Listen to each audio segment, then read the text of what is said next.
आज हम लोग खत्म करेंगे आधुनिक भारत का भाग 3। सविनय अवज्ञा से लेकर भारत की आज़ादी तक का सेक्शन देखेंगे हम लोग, ठीक है ना। चलिए, ये भाग 3 है। इसके पहले 260 क्वेश्चन हो गया, आज क्वेश्चन नंबर 261। चलिए स्टार्ट करें आज का सेशन। स्वराज दल की स्थापना किस आंदोलन की असफलता के बाद हुई? तो स्वराज दल की स्थापना कब हो रही है? जनवरी 1923 में। किनके द्वारा? CR दास और मोतीलाल नेहरू के द्वारा।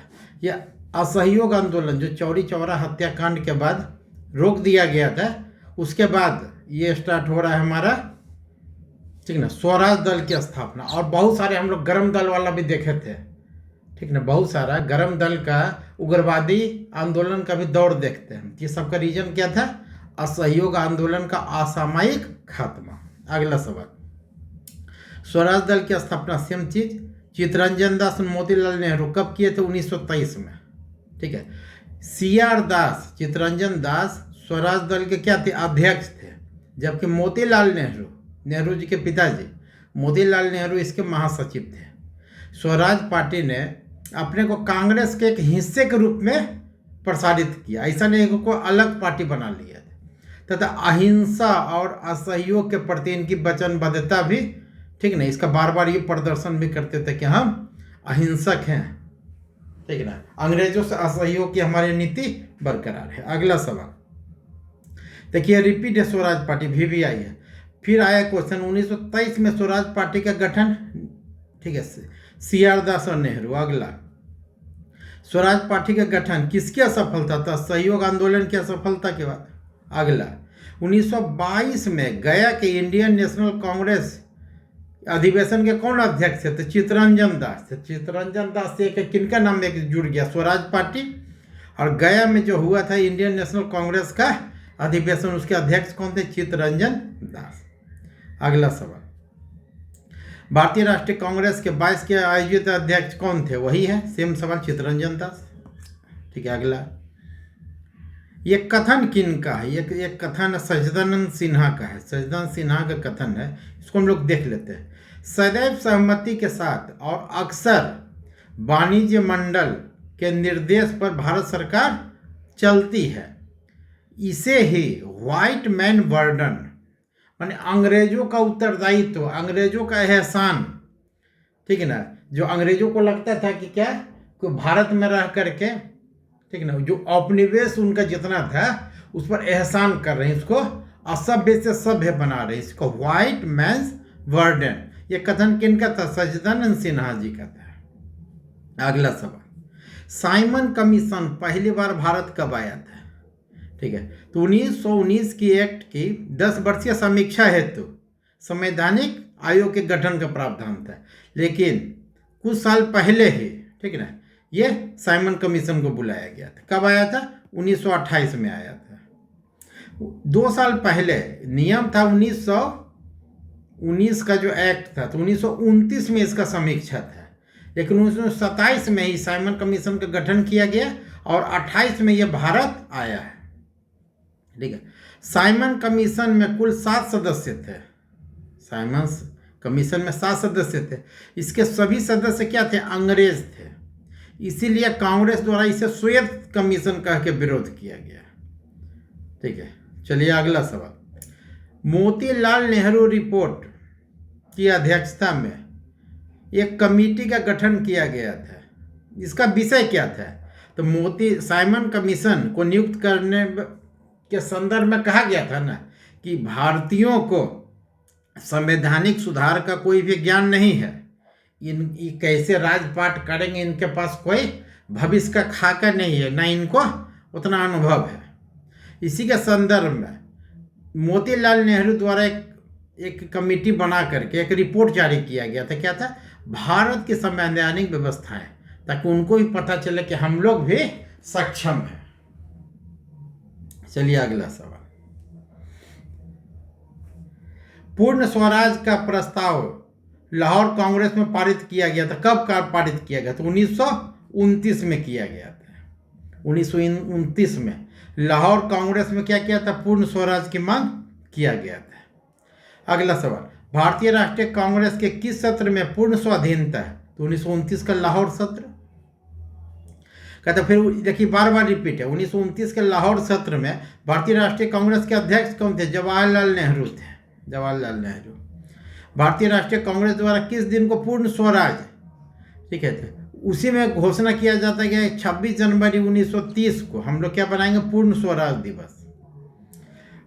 1929 को कांग्रेस अधिवेशन में पूर्ण स्वराज का पताका किसने उठाया था? तो नेहरू जी ने उठाया था, पंडित जवाहरलाल नेहरू। संवैधानिक कमेटी के रिपोर्ट में मोतीलाल नेहरू थे, यहाँ पंडित जवाहरलाल नेहरू। अगला, समाजवाद का समर्थक कौन था? और 1933 में ब्रिटिश शासक देसी राज्य जमींदारवाद और पूंजीवाद को उखाड़ फेंकना चाहता था, नेहरू जी थे। नेहरू जी समाजवादी थे, ठीक है, लेकिन वो ब्रिटिश शासक देसी रियासत जमींदारवाद और पूंजीवाद को उखाड़ फेंकने के प्रबल समर्थक थे। नेहरू जी पर समाजवाद को सोवियत संघ का प्रभाव माना जाता है। 1927 में सोवियत संघ का यात्रा भी किए थे। किसने 1921 में पहली बार पूर्ण स्वतंत्रता की मांग की? ठीक है, तो मौलाना हजरत मोहानी द्वारा 1921 के कांग्रेस अधिवेशन की अध्यक्षता भी की गई थी। कौन किया गया था? वहीं पर यहाँ पर पूर्ण स्वतंत्रता की मांग 1921 में ही किया गया था, पूर्ण स्वतंत्रता की मांग। बारहदोली सत्याग्रह का सफल नेतृत्व कौन? वल्लभ भाई पटेल। यहीं पर यहाँ की महिलाओं ने इनको सरदार की उपाधि दी, सरदार वल्लभ भाई पटेल। दांडी यात्रा भी आई है। 12 मार्च से शुरू हुआ, 6 अप्रैल को खत्म हुआ। कहाँ से कहाँ तक पूछता है? साबरमती से दांडी तक। महात्मा गांधी अपने 80 साथियों के साथ सत्याग्रह के लिए कूच किए थे। 24 दिन का ये यात्रा थी। ये सब सवाल आया गया है, ठीक है ना। इसी के तर्ज पर सी राजगोपालाचारी द्वारा भी तिरुचिरापल्ली से वेदारण्य का नमक यात्रा किया गया था। ये भी सवाल आता है, तमिलनाडु में किसने किया था? तो सी राजगोपालाचारी ने। अगला सवाल है, 1930 में महात्मा गांधी ने सविनय अवज्ञा आंदोलन कहाँ से प्रारंभ किया? साबरमती से दांडी तक, 24 दिन का यात्रा, 12 मार्च से 6 अप्रैल। अगला है, नमक सत्याग्रह के दौरान बिहार में लोगों ने नमक बनाने के साथ साथ किस कर के विरोध में भी सरकार का विरोध किया? नमक कर के साथ साथ चौकीदारी कर का भी विरोध किया गया। अगला सवाल, दांडी यात्रा कितना? 24 दिन ही। 1929 में खुदाई खिदमतगार को किसने संगठित किया? खान अब्दुल गफ्फार खान ने इनको संगठित किया। लाल कुर्ती आंदोलन के साथ भी इनका नाम जुड़ा हुआ था, ठीक है। बेगूसराय के चौकीदार के विरुद्ध आंदोलन किसका हिस्सा था? तो चौकीदार जो ये सब किसका था? सहयोग का नहीं था, सविनय अवज्ञा आंदोलन का था। 1930 में सविनय अवज्ञा आंदोलन का ही ये सब विस्तृत रूप था, ठीक है। गांधी जी नमक आंदोलन, नमक टैक्स को नमक बना करके इसको तोड़ देते हैं, वहीं से हमारा शुरू होता है सविनय अवज्ञा आंदोलन। तब गांधी जी जब तोड़ते हैं तो वहीं से स्टार्ट हो जाता है सविनय अवज्ञा आंदोलन। तो उसी को बिहार में किस स्वरूप में हम लोग देखते हैं? तो बिहार में चौकीदारी कर के विरुद्ध ये आंदोलन चलता है।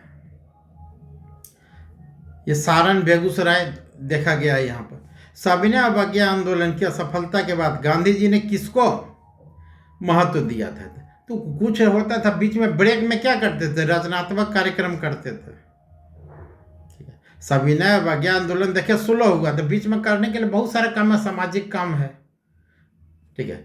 महिला उत्थान, दलित उत्थान, समाज उत्थान, शराब के विरुद्ध, ये सब सारा कार्यक्रम करते थे।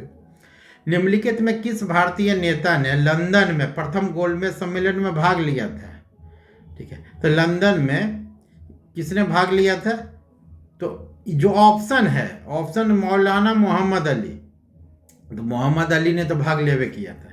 इसमें अंबेडकर जी ने भी तीनों में भाग लिया था, लेकिन अंबेडकर ऑप्शन में यहाँ नहीं है। चलिए, 1930 में प्रथम गोलमेज हुआ थी जिसमें 89 प्रतिनिधियों ने भाग लिया था। प्रथम में कांग्रेस ने भाग नहीं लिया था, ठीक है। चलिए अगला सवाल, तीनों गोलमेज सम्मेलन में किसने भाग लिया था? बी आर अम्बेडकर जी ने भाग लिया था। द्वितीय गोलमेज सम्मेलन में गांधी जी के अलावा और किसने किसने भाग लिया था कांग्रेस की ओर से? सरोजिनी नायडू और मदन मोहन मालवीय। गांधी इरविन समझौता कब हुआ था? तो 1930 के बाद 1931 में, 1931 में हुआ था। कब हुआ था? 5 मार्च 1931 को हुआ था। इसमें क्या क्या मुख्य बात जरा से देख लिया शॉर्ट में। कांग्रेस साबिना बागी आंदोलन को स्थगित करेगी, युद्ध बंदियों जिनके विरुद्ध हिंसा का आरोप नहीं है उसको रिहा किया जाएगा, विदेशी कपड़ों और शराब की दुकानों पर शांतिपूर्ण धरने का अधिकार मिला, मतलब इसका ही बात था एग्रीमेंट में। समुद्र पारीय प्रदेशों में बिना नमक टैक्स दिए हुए नमक बनाने का अनुमति, ये सब मिल गया हम लोग को, ठीक है। लेकिन इसका आलोचना एक बात लेके अभी भी गांधी जी का होता है कि भगत सिंह, सुखदेव राजगुरु के लिए फांसी का वो लोग डील नहीं कर सके। अगला सवाल, प्रसिद्ध गांधी इरविन समझौता किस वर्ष हुआ? तो 1931 को हुआ है। तीनों गोलमेज सम्मेलन कब कब हुआ? 1930, 31, 32, ठीक है। तो पहला कब हुआ था? 12 नवंबर 1930 से 13 जनवरी 31। तो जब से शुरू हुआ वही मानेंगे, 1930, ठीक है। दूसरा कब हुआ था? 1931 से 7 सितंबर 1931। तीसरा हुआ था 17 नवंबर 1932। तो 30, 31, 32। भारतीय राष्ट्रीय कांग्रेस ने किस गोलमेज सम्मेलन में भाग नहीं लिया था? किसमें भाग नहीं लिया था? तो पहला और तीसरा में भाग नहीं लिया था। पहला में और तीसरा में, इसलिए ऑप्शन ही दिया हुआ है। द्वितीय गोलमेज सम्मेलन किस बात पर असफल रहा था? तो सांप्रदायिक प्रतिनिधित्व के आधार पर यह असफल रहा था। गांधी जी वहां समझौता करने के लिए रेडी नहीं हुए। गांधी जी और अम्बेडकर जी के बीच डिस्प्यूट हो गया था। महात्मा गांधी दिसंबर 1931 में खाली हाथ कहाँ से भारत लौटे थे? तो किस जहाज से गए थे? ये सवाल एक बार आया है उत्तर प्रदेश पीसीएस में। एसएस राजपूताना जहाज से गांधी जी गोलमेज सम्मेलन में भाग लेने गए थे, ठीक है। अब कहा था खाली हाथ कहाँ से, मतलब कुछ भी एग्रीमेंट नहीं करके आए पक्ष में, तो वो खाली हाथ लौटा गया। यही बोले ही थे गांधी जी, जो ध्वज मुझे सौंपा गया था उसे मैंने नीचे नहीं गिरने दिया, उसके सम्मान के साथ मैंने समझौता नहीं किया, भले ही मैं खाली हाथ वापस चला आया। अगला सवाल, गांधी इरविन समझौते में हस्ताक्षर में किसने महत्वपूर्ण भूमिका निभाई? तो तेज बहादुर सप्रू ने, ठीक है ना, सौहार्दपूर्ण माहौल बना करके गांधी इरविन के बीच क्या हुआ था? एक समझौता करवाया था। 5 मार्च 1931 में कौन समझौता हुआ था? गांधी इरविन समझौता हुआ है। अगस्त 1932 के मैकडोनाल्ड के सांप्रदायिक पंचायत द्वारा पहली बार पृथक निर्वाचन समूह बनाया गया, किसके लिए? ठीक है, तो अस्पृश्यों के लिए बनाया गया था। इसके पहले मुसलमान, सिख, ईसाई, आंग्ल भारतीय महिला अल्पसंख्यक थे। अब देखो दलित वर्ग को भी अल्पसंख्यक बना दिया गया देश के द्वारा। सांप्रदायिक अवार्ड एवं पूना पैक्ट में कम से कम दलितों को कितना से सांप्रदायिक के अवार्ड में 71 था, लेकिन पूना पैक्ट में इसको, ठीक है ना, 148 सीट दिया गया। और 148 सीट किस में था? प्रांतीय विधानमंडल में, जबकि केंद्रीय विधानमंडल में 18% दिया गया एससी वर्ग को, जिसको दलित वर्ग उस समय कहा जा रहा था। पूना पैक्ट का उद्देश्य क्या था? दलित वर्ग को प्रतिनिधित्व देना। गांधी जी और अंबेडकर जी के बीच में समझौता हुआ था 24 सितंबर 1932 को। क्या हुआ था? पूना पैक्ट हुआ था, जो 71 से बढ़ा करके 148 सीट दे दिया गया। बहिष्कृत भारत जर्नल किनके द्वारा शुरू किया गया? बाला साहब भीमराव अंबेडकर के द्वारा। 1924 में ही बम्बई में बहिष्कृत हितकारिणी सभा भी बनाए, फिर आगे चल कर ये जनरल भी स्टार्ट हो गया। अपने किस कार्यकारिणी कमेटी में कांग्रेस ने भू स्वामित्व को समाप्त करने की नीति अपनाई? तो 1937 के कार्यकारिणी कमेटी में। इस समय तक देखिएगा, ठीक है ना, किसान सभा का गठन हो गया। तो स्वामी सहजानंद सरस्वती, और किसान आंदोलन भी चल रहा था। तो कांग्रेस द्वारा चुनाव से पूर्व प्रॉमिस किया गया था। तो प्रॉमिस के तहत ही ये लोग ये पॉलिसी को अपनाए थे। क्या किए थे? भू स्वामित्व को समाप्त करने का प्रॉमिस किया था। अगला सवाल, हमें एक ऐसी कार दी गई है जिसमें सब ब्रेक थे लेकिन इंजन नहीं है। कब? 1935 के संदर्भ में इसको कहा जाता है। कौन बोले थे? जवाहरलाल नेहरू। जवाहरलाल नेहरू ने कहा था 1935 के अधिनियम के संदर्भ। कार दे दिया गया एकदम ऊपर से चकचक कार है, ठीक है, ब्रेक उड़े, खाली ब्रेक है, लेकिन इंजन ही नहीं है। अगला सवाल, फरवरी 1938 में बिहार से चुनी गई सरकार ने किस कारण से इस्तीफा दे दिया? ये लोग प्रॉमिस किए थे, आपने नहीं कहता है चुनावी एजेंडा था इन लोग को। चुनाव में ये लोग प्रॉमिस किए थे कि राजनीतिक बंदियों को छुड़वाने का हम लोग प्रयास करेंगे, लेकिन राज्यपाल महोदय के द्वारा इनकार करने पर ये लोग क्या किए थे कि इस्तीफा दे दिए थे, ठीक है ना। गवर्नरों के प्रयास के कारण इन्होंने इस्तीफा दे दिया था। अगला सवाल, बिहार किसान सभा से कौन जुड़े हुए हैं? तो ये ऑप्शन में स्वामी सहजानंद, राहुल से संस्कृत्यायन, कार्यानंद शर्मा, नंदन शर्मा, सारे जुड़े हुए, यानी एक से अधिक हो जाएगा। सहजानंद सरस्वती ने 1929 में बिहार किसान सभा का स्थापना किया। 35 में अखिल भारतीय किसान कांग्रेस का स्थापना किया। कांग्रेस सोशलिस्ट पार्टी की प्रथम बैठक पटना में हुआ था। कहाँ हुआ था? कब हुआ था? 1934 में। अखिल भारतीय किसान कांग्रेस, वही जो बात किए थे 1936, सॉरी मतलब 1936, 35 बोल दिया। 1936 में लखनऊ में अखिल भारतीय किसान कांग्रेस का स्थापना हुआ। बाद में कांग्रेस से मिलता जुलता संगठन होने के कारण पता दिखता था, नाम में साम्यता है, इसलिए लोग इसका नाम बदल दिए हैं जाकर के, ठीक है। कांग्रेस के जगह अखिल भारतीय किसान सभा कर दिए हैं नाम। ये इम्पोर्टेंट क्या है, स्वामी सहजानंद इसके प्रथम अध्यक्ष थे और एनजी रंगा, ठीक ना, एनजी रंगा कौन थे? महासचिव थे। और जब सेकेंड सत्र चल रहा थी, एनजी रंगा क्या बन गए? अध्यक्ष बन गए। माने अखिल भारतीय किसान कांग्रेस का प्रथम अध्यक्ष सहजानंद सरस्वती, दूसरे अध्यक्ष एनजी रंगा और प्रथम महासचिव एनजी रंगा। 1936 में लखनऊ में अखिल भारतीय किसान सभा का प्रथम अध्यक्ष कौन को? स्वामी सहजानंद सरस्वती। अभी हम लोग देख चुके हैं। कहता है कि वो कौन सा जगह है जहाँ अखिल भारतीय किसान सभा का प्रथम अधिवेशन? तो लखनऊ में गठन हुआ, यहीं पर प्रथम अधिवेशन हुआ है। अगला सवाल, स्वामी सहजानंद सरस्वती ने भूमि और जल मार्ग के राष्ट्रीयकरण की मांग किया था। ये कब किया था? तो भारतीय संयुक्त किसान सभा में कब किया था? तो अपने मृत्यु से पहले, करीब 1949 के आसपास इसका डिमांड किए थे कि अब चूंकि भारत आज़ाद हो चुका है तो ये सब का क्या किया, भूमि मार्ग, जल मार्ग, इस सब का राष्ट्रीयकरण किया जाए ताकि किसान के लिए ही किसान, इनका हर एक मांग स्वामी सहजानंद सरस्वती का किसानों के हित के लिए था। तो भूमि जल मार्ग ताकि किसानों को आसानी हो, ठीक है, सिंचाई में आसानी हो, भूमि में आसानी हो, यही सब के लिए इसका राष्ट्रीयकरण का मांग किया था। ये पूछा था ना कि ये कब का है? ये आपको 2015 में 56-59 में आया हुआ सवाल कब है? उनके मृत्यु के ठीक पहले डिमांड किए थे। कब है? 1949 के आसपास।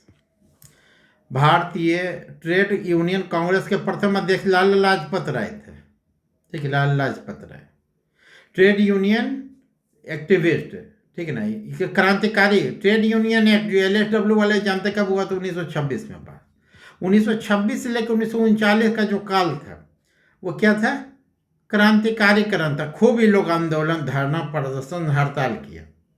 लेकिन जैसे ही दूसरा विश्व युद्ध शुरू होता है 1939 में, अंग्रेज सरकार होशियार थे, सब मांग मान लिया फौरी तौर पर। ये लोग को एकदम, ये लोगों ने मान मुनव्वल कर करके, ताकि जब विश्व युद्ध हो रहा है उस समय तो अशांति नहीं चाहते थे, ना उत्पादन में कमी होना चाहता था। इसलिए 1926 ट्रेड यूनियन एक्ट से लेकर 1939 दूसरे विश्व युद्ध के पहले तक का जो काल हम लोग देखते हैं, क्रांतिकारी गतिविधियों का काल था। ट्रेड यूनियन में खूब जितना था धरना प्रदर्शन जितना करना था ये लोग किए, लेकिन उसके बाद से अंग्रेज द्वारा शांति ले आया गया। तो कब का काल होगा उसमें? 1926 से 1949। यदि आ सकता है दोबारा भी सवाल। कांग्रेस सोशलिस्ट पार्टी की प्रथम बैठक पटना में 1934। जयप्रकाश नारायण का संबंध किस पार्टी से? कांग्रेस समाजवादी। तो इसको देख ले, कांग्रेस समाजवादी पार्टी का स्थापना 1934 में। कहाँ? पटना में। जेपी के साथ और कौन थे? आचार्य नरेंद्र देव भी थे। जयप्रकाश नारायण किस पार्टी से जुड़े हुए थे? तो कांग्रेस सोशलिस्ट पार्टी। एक एक क्वेश्चन 3 बार 4 बार 5 बार है। ठीक है। कहते हैं 1934 में कांग्रेस समाजवादी पार्टी का गठन कांग्रेस के भीतर ही किया गया था। कौन कौन थे? जयप्रकाश, योगेंद्र शुक्ला, मीनू मसानी, आचार्य नरेंद्र देव। ठीक है, ये दे देगा इनके साथ ऑप्शन और दे देगा ये, योगेंद्र शुक्ला, मीनू मसानी, आचार्य नरेंद्र देव। बिहार सोशलिस्ट पार्टी के संस्थापक वही आ गए जयप्रकाश।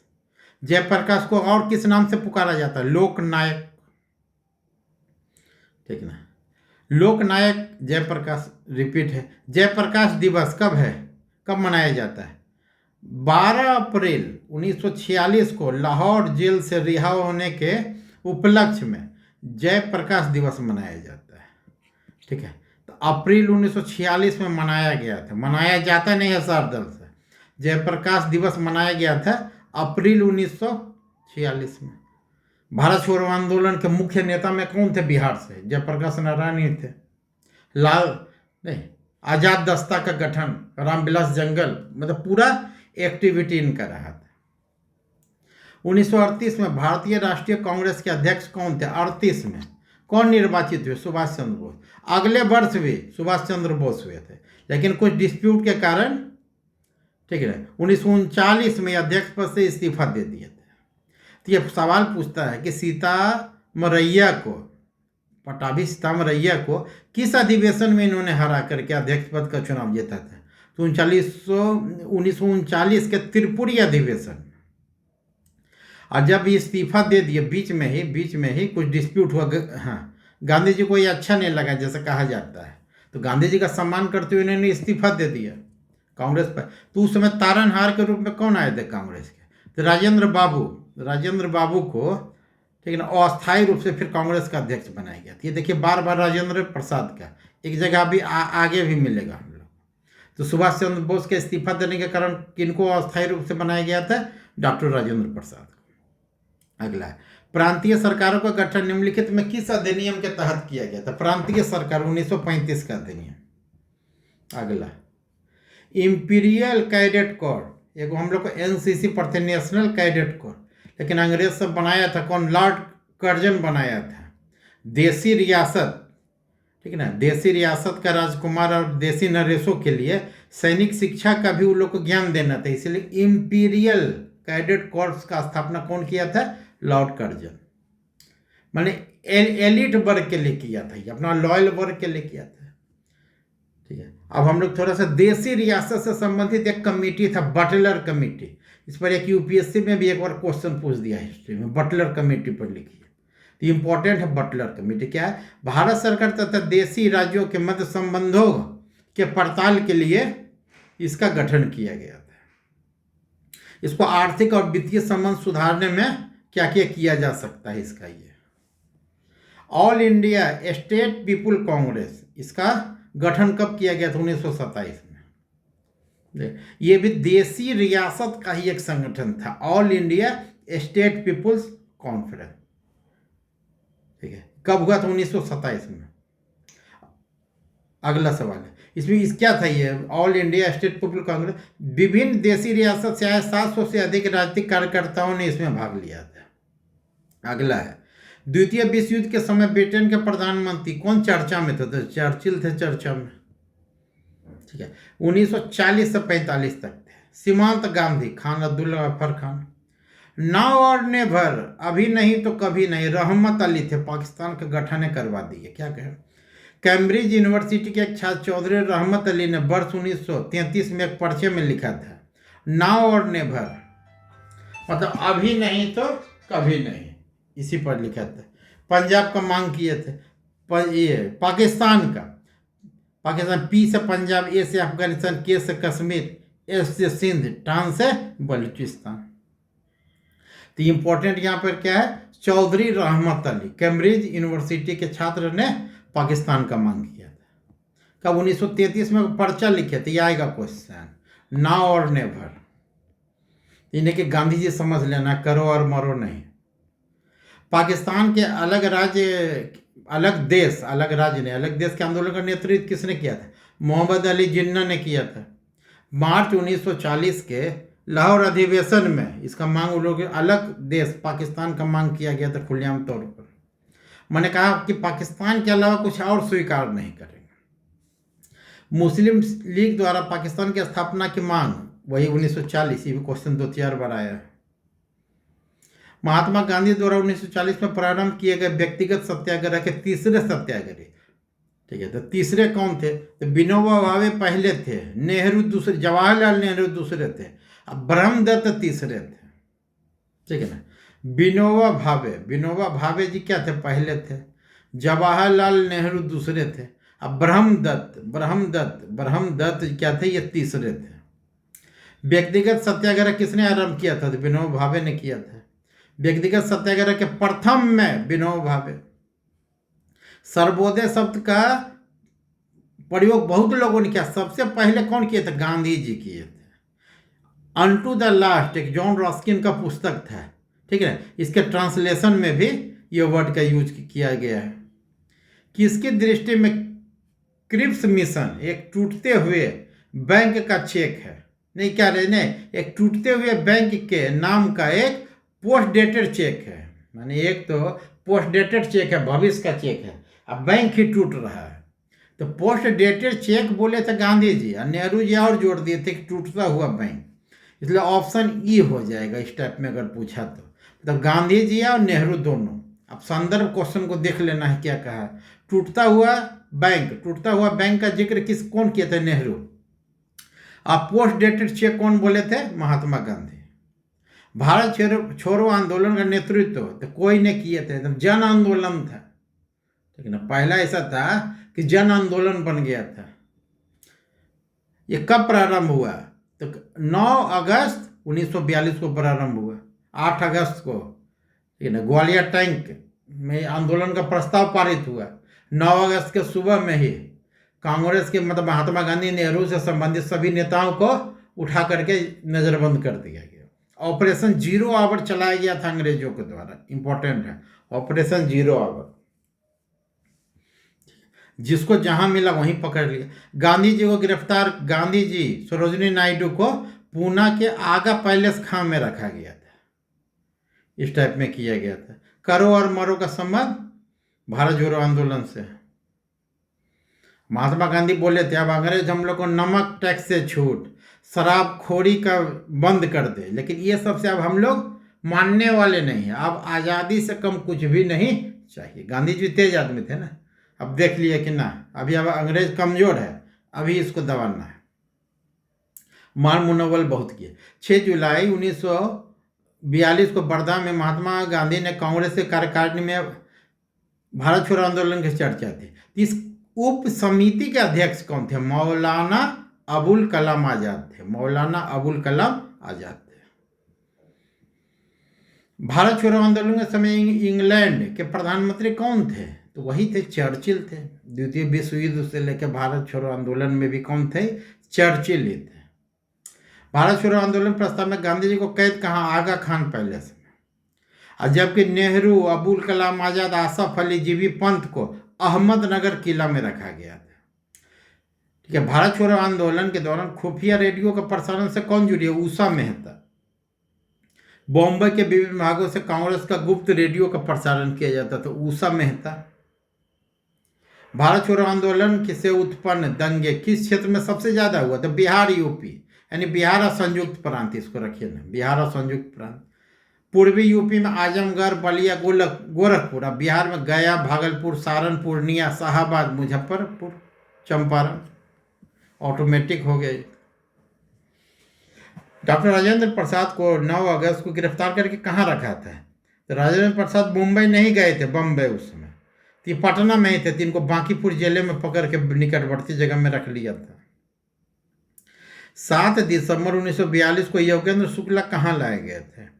तो योगेंद्र शुक्ला 7 दिसंबर बढ़े जयप्रकाश नारायण के साथ 9 नवंबर को हजारीबाग जेल से, ये लोग 9 नवंबर को दिवाली था, उसी का फायदा उठा करके हजारीबाग जेल से ये लोग जेल ब्रेक करके भागे थे।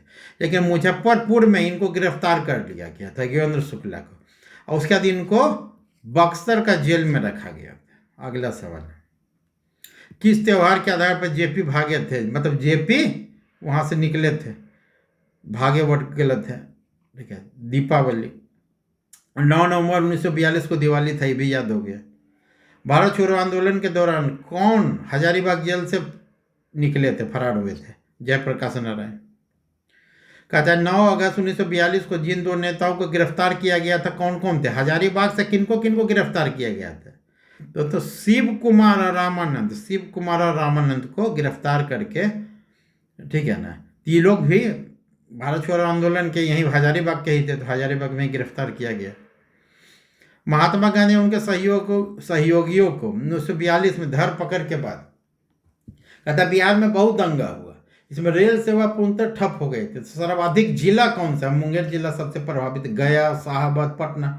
तो पटना में भी ऐसे भी रेल पटरी का ज़्यादा बिछाव था, इसलिए पटना ही प्रभावित था सबसे ज़्यादा। तो उस समय सरकारी सेवा में क्या था? पुलिस थाना पर हमला, रेलवे स्टेशन पर हमला, डाकघर पर हमला। तो रेलवे स्टेशन सॉफ्ट टारगेट था, तो सबसे ज़्यादा प्रभावित कौन सा जिला था? तो पटना जिला था, ठीक है ना। रेल सेवा 1942 में सबसे ज़्यादा कहाँ प्रभावित हुई? तो पटना जिला के। जयप्रकाश नारायण को राष्ट्रीय स्तर पर नेता की उपाधि कब मिला या पहचान? भारत छोड़ो आंदोलन के दौरान। अगला है, मैंने भारत छोड़ो आंदोलन में जयप्रकाश नारायण, राम मनोहर लोहिया और नासफ अली सब थे। आजाद दस्ता बिहार में किस आंदोलन के दौरान सक्रिय हुआ? वही भारत छोड़ो आंदोलन। जेपी का बहुत बड़ा योगदान आजाद दस्ता में। कौन सी घटना सबसे पहले हुआ था? देख लेते हैं, घटना ही। क्रिप्स मिशन कब आया? मार्च 42 में। भारत छोड़ो आंदोलन का प्रस्ताव अगस्त 42। गवर्नर जनरल के पद से लॉर्ड बेवल का कब आगमन हुआ? 43 में आए हैं लॉर्ड बेवल। कैबिनेट मिशन 46 में। अगला सवाल, अभी तो सवाल देगा तो हो जाएगा हंगामा। आरएसएस राष्ट्रीय स्वयंसेवक संघ 1942 के भारत छोड़ो आंदोलन से पृथक रहा, ठीक है ना, कथन है, पृथक रहा। ये इसका व्याख्या दे रहा है, इसका विचार था कि स्वतंत्रता आंदोलन से स्वतंत्रता में देर होगी, नहीं, गलत था, ठीक है। कांग्रेस से सहयोग का था, इसको अब क्या माना जाता था? अंग्रेजी सरकार से सहयोग करनी थी, कुछ होगा अपना अपना व्यू सबके। तो ये क्या था? आरएसएस द्वारा व्याख्या में 1940 से लेकर 1947 तक के होने वाले किसी भी राष्ट्रीय आंदोलन में भाग लेने की कोई भूमिका नहीं है। अगला सवाल, भारतीय राष्ट्रीय सेना, इंडियन नेशनल आर्मी या आज़ाद हिंद दस्ता की स्थापना किस वर्ष हुआ था? 42 में हुआ था।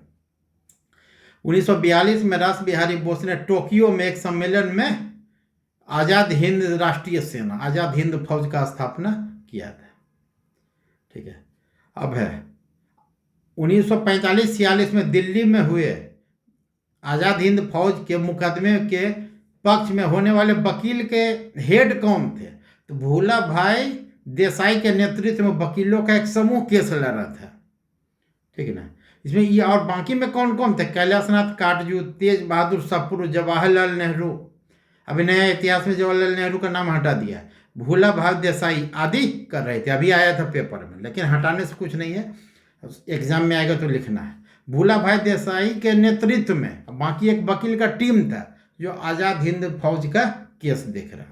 कौन थे? काटजू, तेज बहादुर सप्रू, नेहरू, भूला भाई देसाई। अध्यक्षता कौन थे? भूला भाई देसाई। आज़ाद हिंद फौज अलग है का आया है सवाल। आज़ाद हिंद सरकार के निर्माण की घोषणा कब हुआ था? आज़ाद हिंद फौज, ध्यान देंगे, आज़ाद हिंद फौज का अलग है 42 में, और आज़ाद हिंद सरकार कौन है? 21 अक्टूबर 1943 में, ठीक है। सिंगापुर में स्वतंत्र भारत को अस्थायी सरकार का स्थापना किया गया था 21 अक्टूबर 1943। अगला सवाल है, आज़ाद हिंद फौज की सरकार कहाँ पर अस्तित्व में आई थी? तो सिंगापुर में अस्तित्व में आया था। अगला सवाल है, आज़ाद आईएनए किसके दिमाग की, मतलब किसका मानस पुत्र है? तो मोहन सिंह का दिमाग में सबसे पहले आज़ाद हिंद फौज का संकल्पना आया था। अगला सवाल, फॉरवर्ड ब्लॉक की स्थापना किसने की थी? सुभाष चंद्र बोस ने। वही पटाभी सीतामढ़ैया से डिस्प्यूट के बाद कांग्रेस से इस्तीफा देकर फॉरवर्ड ब्लॉक का स्थापना किया, ठीक है। अगला सवाल है, सुभाष चंद्र बोस ने के नाम से पहले जो नेताजी वर्ड जुड़ा, नेताजी सुभाष चंद्र बोस, आज उनका जन्मदिन भी है, कितना शुभ अवसर। ठीक है। तो किस सरकार द्वारा नेताजी वर्ड का प्रयोग किया गया था? जर्मनी के सरकार द्वारा। संभवतः इनकी पत्नी भी शायद जर्मन ही थे, ये देख लेने का चीज है। सत्येंद्र सिन्हा का नाम किसके साथ जुड़ा हुआ है? सत्येंद्र सिन्हा का नाम किसके साथ जुड़ा हुआ है? तो यहाँ भारत छोड़ो दांडी मार्च सबीना बगिया नहीं जुड़ा हुआ। ये संविधान सभा के प्रथम अधिवेशन के अस्थायी अध्यक्ष थे। 9 दिसंबर 1946 को उनको अस्थायी अध्यक्ष चुना गया। 11 दिसंबर को राजेंद्र बाबू अस्थायी अध्यक्ष बने, जो आगे चल के राष्ट्रपति भी बन गए। अगला सवाल है, अखिल भारतीय फॉरवर्ड ब्लॉक की स्थापना के लिए सुभाष चंद्र बोस से कौन जुड़े थे? मतलब जो फॉरवर्ड ब्लॉक से लेकर के आजाद हिंद फौज तक उनके साथ थे। तो सीलभद्र याजी। अगला, सुभाष चंद्र बोस ने निकोबार द्वीप का क्या नाम रखा था? तो अंडमान द्वीप का नाम शहीद रखे थे, निकोबार का स्वराज रखे थे। ठीक है ना, शहीद स्वराज, सुषमा स्वराज नहीं, शहीद स्वराज। ठीक है, चलिए अगला। इसको मिलाने के लिए घटना कब कब घटा है? तो बारादोली कहाँ था? तो गुजरात में है। चौरी चौरा कहाँ है? तो उत्तर प्रदेश। यरबदा कहाँ है? महाराष्ट्र। नोआखोली कहाँ है? वेस्ट बंगाल। नोआखोली किस लिए कुख्यात प्रख्यात? तो आज़ादी के समय यहाँ बहुत भयंकर दंगा हुआ था। अगला, कैबिनेट मिशन भारत कब आया? 24 मार्च 1946 को आया कैबिनेट मिशन। ठीक है ना। कौन कौन थे? तो LCA, Lawrence, Cripps, Alexander. Lawrence क्या थे इसके? लॉरेंस इसके अध्यक्ष थे। तो 2 अन्य सदस्य क्रिप्स थे और अलेक्जेंडर थे। LCA। कैबिनेट मिशन की अध्यक्षता कौन किए थे? तो L किए थे कौन? लॉरेंस किए थे, पैट्रिक लॉरेंस। 1946 में भारत छोड़ो कैबिनेट मिशन का कौन सदस्य नहीं था? तो LCA सदस्य थे, इसमें मैकडोनाल्ड नहीं थे। चलिए, हो गया। अगला है, कौन सा कांग्रेस अध्यक्ष था जिसने क्रिप्स मिशन और लॉर्ड वेबल दोनों से वार्ता की? तो 1940 से 1946 तक, ध्यान दीजिएगा, 1940 से 1946 तक भारतीय राष्ट्रीय कांग्रेस के अध्यक्ष कौन थे? 40 या 46 से अबुल कलाम आजाद थे, 1940 से लेकर 1946 तक। 47 में आज़ादी के समय केवल कृपलानी आए थे। ठीक ना। इसके बाद पुनः राजेंद्र बाबू अस्थायी रूप से बन गए थे। 2 बार आए थे। एक सुभाष चंद्र बोस का डिस्प्यूट के बाद, कृपलानी जी के बीच में हटने के बाद भी आ गए थे राजेंद्र बाबू। इसे कंफ्यूजन 1940 से 46 में अबुल कलाम आजाद, आज़ादी का समय JP कृपलानी, और उसके तुरंत बाद हो गए राजेंद्र बाबू। तो सवाल है, अंग्रेजों द्वारा भारतीयों को सत्ता हस्तांतरित के समय कांग्रेस अध्यक्ष कौन थे? JP कृपलानी। कंफ्यूज नहीं होना है इसमें। भारत के विभाजन के समय कौन अध्यक्ष थे? तो JP कृपलानी थे। ठीक है। और सन 1947 भारतीय राष्ट्रीय कांग्रेस के दिल्ली अधिवेशन, 47 के दिल्ली अधिवेशन की अध्यक्षता कौन किए थे? तो 47 में कौन किए थे जाकर दिल्ली अधिवेशन के अध्यक्ष? राजेंद्र प्रसाद। क्यों कि इस समय नवंबर 47 में JP कृपलानी ने अध्यक्ष ये दे दिया, इस्तीफा दे दिया। फिर जब दिसंबर में हो रहा है, कांग्रेस का जनरली होता, देखिएगा वार्षिक अधिवेशन होगा दिसंबर में, उसमें राजेंद्र प्रसाद द्वारा अध्यक्षता किया गया। अगला सवाल है, कहता है कि कांग्रेस कार्यकारिणी का कौन ऐसा सदस्य है, 1942 का घटना है, जो भारत से नाजीवाद, फांसीवाद, साम्राज्य विरोधी निश्चित रूप के कारण जापान के विरुद्ध गुरिल्ला युद्ध में अपनी योजना में सफलता प्राप्त किए, मतलब बहुमत जुटाने में सफलता। कौन थे? नेहरू जी थे। तो नेहरू जी विरोधी भी थे, नाजीवाद, फांसीवाद, इस सब के साम्राज्यवाद विरोधी। नागरिक सेवाओं के लिए प्रतियोगी परीक्षा कब से स्टार्ट कर गया है? इस सिद्धांत कब से आ गया? 1853 1853 के चार्टर एक्ट से। कहता है ना, किस अधिनियम के तहत लॉर्ड कॉर्नवालिस ने अपने काउंसिल के सदस्यों को फैसला करने का अधिकार, माने अपना सुप्रीमेसी स्थापित हो गया था। कब से हुआ था? तो 1786 के एक्ट से। इसे कॉर्नवालिस गवर्नर तथा मुख्य सेनापति दोनों की शक्तियां लेना चाहता था, और कुछ हद तक इसको दे भी दिया गया था। माने परिषद का जो भी निर्णय है, वीटो किसका रहेगा? ठीक है ना, गवर्नर जनरल का रहेगा। भारतीय सरकार अधिनियम 35 ने किसको समाप्त किया? प्रांतीय द्वैध शासन व्यवस्था को। क्या लागू किया? प्रांतीय स्वायत्तता को लागू किया। कुछ बुक और नाम देखिएगा, history of the freedom movement in India, ये कौन थे? ताराचंद जी हैं। History of the freedom movement in Bihar, Bihar में कौन के दत्त, ठीक ना। आनंद मठ कौन लिखे? बंकिम चंद्र चटर्जी लिखे। प्रिसेप्ट्स ऑफ जीसस, राजा राम मोहन राय, ठीक है ना। अब देखिए आवर इंडियन मुसलमान, ये डब्ल्यू हंटर मतलब इंडियन मुसलमान, इसी का मुसलमान नहीं, मतलब इस टाइप का ये लोग बांटो और राज करो वाला नीति था। आवर इंडियन मुसलमान, हम इमोशनल होके बुक का भी हेडिंग दे दिए डब्ल्यू हंटर। अगला, अमेरिका में फ्री हिंदुस्तान अखबार किसने शुरू किया था? तारक नाथ दास द्वारा। कब किया गया था? 1910 में, ठीक है, मतलब 1910 के आसपास से किया गया था। शुरुआत में क्या किए थे? सामाजिक सुधार का मांग किए थे। फिर धीरे धीरे क्या किए? ये 1910 में भारतीय सेना से अंग्रेजों के खिलाफ विद्रोह का भी आह्वान किए थे। तो पहले धीरे ही है ना, तुरंत आंदोलन करेंगे तो इधर ब्रिटिश सरकार बोल करके अखबारें बंद करा देता है। तो शुरू में सामाजिक सुधार का मांग, तो फ्री हिंदुस्तान अखबार से किनका नाम जुड़ा है? तारकनाथ दास। इंडियन अनरेस्ट के लेखक कौन है? वैलेंटाइन सिरोल, ठीक है। ये बाल गंगाधर तिलक के लिए ये वर्ड यूज किए थे। उनको बोले थे भारत में अशांति का जन्मदाता यही है, जहां जाएगा खुराफात करते रहे। तो इसके लिए तिलक ने इन पर मानहानि का भी दावा ये किया था, मतलब झूठा मान सम्मान खराब करने के लिए अशांति का जन्मदाता इनको बोल दिया गया था, तिलक जी को। अगला है, उपन्यास दुर्गेश नंदिनी के लेखक कौन है? बंकिम चंद्र चटर्जी। इनका पहला उपन्यास है बंकिम चंद्र चटर्जी का। कब है? 1865 का है। कौन सा अखबार का प्रकाशन पटना से? इंडियन नेशन, पटना से, ठीक है। कौन थे? दरभंगा महाराज कामेश्वर सिंह द्वारा द इंडियन नेशन का प्रकाशन शुरू किया। झंडा गीत श्यामलाल गुप्त। 1908 में बाल गंगाधर तिलक को जेल कब हुआ था? 1908 में कितने वर्ष का जेल हुआ? 6 वर्ष का जेल हुआ था। सरकार के खिलाफ भड़काने वाले लेख लिखने के कारण इनको 6 वर्ष का सजा सुनाया गया था। प्रथम भारतीय जिन्होंने स्वतंत्र भारत में गवर्नर जनरल का कार्य ग्रहण किया था, सी राजगोपालाचारी, ठीक है। 1948 से 1950 के स्वतंत्र भारत के प्रथम और अंतिम गवर्नर जनरल थे। प्रथम भारतीय थे और अंतिम गवर्नर जनरल कौन थे? यही स्वतंत्र भारत के। इसके बाद 52 से 54 तक मद्रास के मुख्यमंत्री भी बने। लेकिन 1959 से क्या किए? कांग्रेस से डिस्प्यूट हो गया, कुछ विचार का मत भिन्नता, तो स्वतंत्र पार्टी का इन्होंने निर्माण किया। कांग्रेस को छोड़ के स्वतंत्र पार्टी कौन से जुड़े थे? सी राजगोपालाचारी। अब 52 से 54 तक मद्रास के सीएम भी रहे थे। ये जो सत्ता नहीं होता है कि एक तरह से राष्ट्रपति का पद छोड़ करके भी मुख्यमंत्री बने हैं जाके। गुरुदेव के नाम से रविन्द्रनाथ टैगोर के गुरुदेव। चलिए अगला, 1913 में इनको नोबेल मिला था गीतांजलि के गीत के लिए। 1901 में शांति निकेतन की स्थापना। 1918 में इसी को बना दिया विश्व भारती यूनिवर्सिटी। जय जवान जय किसान, लाल बहादुर शास्त्री। कहता किसके द्वारा मंदिरों में प्रवेश का अधिकार के मांग के कारण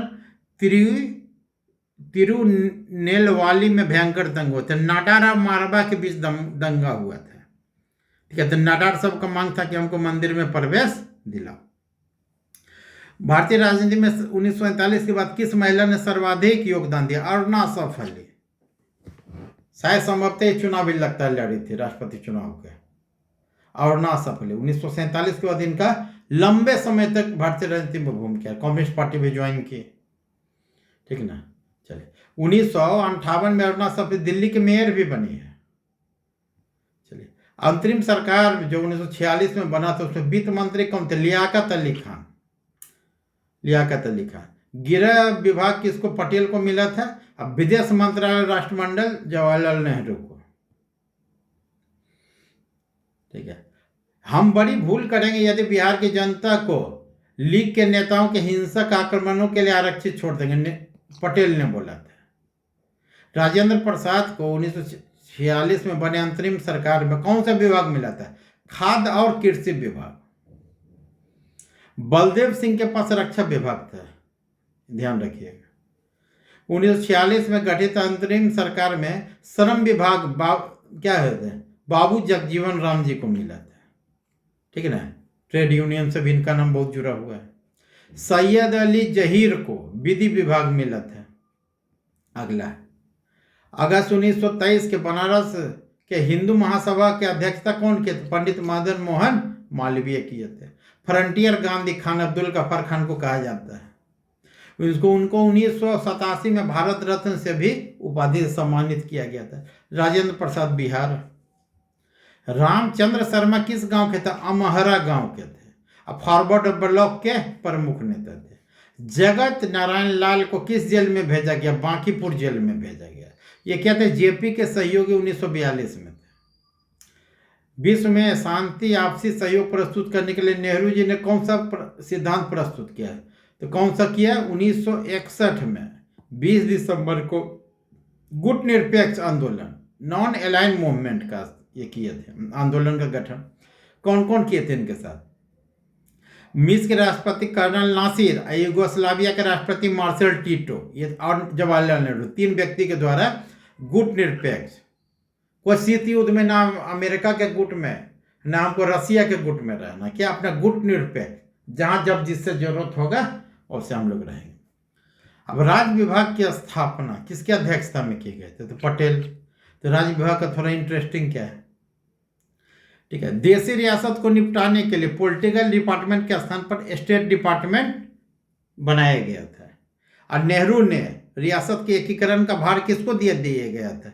स्टेट डिपार्टमेंट का कार्यभार सरदार वल्लभ भाई पटेल को सौंपा गया था। तो नेहरू को पता था कि कौन किस व्यक्ति के लिए सक्षम व्यक्ति है, ठीक है।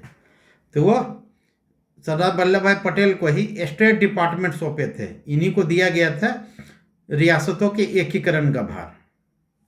अब बीपी मेनन, ठीक है ना, पटेल जी के क्या थे? सचिव थे। स्वतंत्रता पूर्व बिहार में कौन सी जाति डोमिनेंट कास्ट नहीं थे? अभी आगे फिर हंगामा होगा। तो इसमें ऑप्शन है भूमिहार, राजपूत, काया। तो कुर्मी कब बनी है? अभी हाल में बनी है आज़ादी के बाद, यादव और कुर्मी। ये सोशल मतलब समाजशास्त्रीय अध्ययन है कि यादव और कुर्मी, और पिछले 31 साल से अभी बार बार आता है लेख में, यादव कुर्मी भी अब डोमिनेंट कास्ट पूरी तरह से है बिहार में। देवबंद के उस विद्वान का नाम बताइए जिन्होंने स्वतंत्रता आंदोलन में महत्वपूर्ण भूमिका। अबुल कलाम आजाद देवबंद के विद्वान थे। इनका पुस्तक क्या था? India wins freedom. और ये 40 से 46 तक कांग्रेस के अध्यक्ष रहे। स्वतंत्र भारत के पहले भारतीय गवर्नर जनरल सी राजगोपालाचार्य। राजेंद्र प्रसाद को संविधान सभा का सभापति कब चुना गया? 11 दिसंबर को चुना गया। किस साल रेगुलेटिंग एक्ट आया? 1773 में आया। इसी के तहत मद्रास और बॉम्बे प्रेसिडेंसी को कोलकाता प्रेसिडेंसी के अधीन कर दिया गया था। और बंगाल का प्रथम गवर्नर किसको बनाया गया था? Warren Hastings. 2 को फैक्ट हो गया। रेगुलेटिंग एक्ट देखिए 2 बार पूछा, 1773, ठीक है। अगला सवाल है, भारत में मीडिया को नियंत्रित करने के लिए एक्ट कब आया था? तो बहुत सारा ऑप्शन है। तो एक ऑप्शन वर्नाकुलर एक्ट कब आया था? 1878। इसी द्वारा हम लोग पकड़ लेते हैं कि कब आया था ये, ठीक है। काला कानून आया था, वर्नाकुलर एक्ट। कौन थे? लॉर्ड लिटन। अब भारतीय कम्युनिस्ट पार्टी और भारत राष्ट्रीय स्वयंसेवक संघ का स्थापना कब हुआ था? दोनों 1925 में आया था। 1925 में आरएसएस भी और कम्युनिस्ट पार्टी ऑफ इंडिया में। लेकिन एक का नागपुर, एक का कानपुर, नामों मिलता जुलता है। भारतीय कम्युनिस्ट पार्टी सीपीआई कानपुर और आरएसएस नागपुर 1925 में। चलिए अब एक सवाल लास्ट वाला है। Kathleen Mayo, idols Huxley, Charles Andrews, जब डिग्बी के बीच आम रिश्ता क्या है? इन्होंने ब्रिटिश शासन के दौरान भारत के हालात पर टिप्पणी लिखी थी। ये 56 से 59 में सवाल आया था। तो एक कैथलीन मेयो थी, मदर इंडिया नामक पुस्तक की लेखिका थे, ठीक है ना। चार्ल्स एंड्रयूज कौन थे? गांधी जी के मित्र थे। और एडल्स हक्सले कौन थे? ये एक यात्री थे जो 1900 के बाद यात्रा किए थे ये जाकर के, और यात्रा वृत्तांत में तत्कालीन भारत का परिस्थिति लिखे थे। मतलब कैसा ये लोग कष्ट से रह रहा है, अंग्रेज द्वारा कैसा शासन है, मतलब इसके द्वारा में ये लोग भारत के हालात पर टिप्पणी लिखे थे, ठीक है, आज हम लोग आधुनिक भारत खत्म करते हैं, अब कल से साइंस वाला एक मध्यकालीन भारत है वो देंगे, फिर साइंस वाला देंगे। ठीक है, गुड नाइट।